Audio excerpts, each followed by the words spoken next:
ఆలోచించవచ్చు, కానీ ఖర్చుల్ని ఖచ్చితంగా కంట్రోల్ చేసుకోవాలి.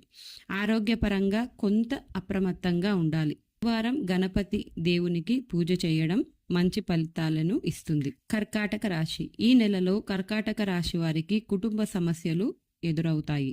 వాటిని ప్రశాంతంగా పరిష్కరించడానికి ప్రయత్నించండి. మీరు కొత్త విషయాలు కూడా నేర్చుకునే అవకాశం ఉంటుంది. ఆర్థికంగా ఈ నెల కొంత అలసత్వంగా ఉంటుంది. మీరు ఖర్చులను జాగ్రత్తగా నియంత్రించుకోవడం చాలా ముఖ్యమైన విషయంగా పరిగణించండి. పెద్ద పెద్ద పెట్టుబడులకు కొంచెం దూరంగా ఉండండి. ఆరోగ్య విషయంలో చాలా జాగ్రత్తలు పాటించాలి.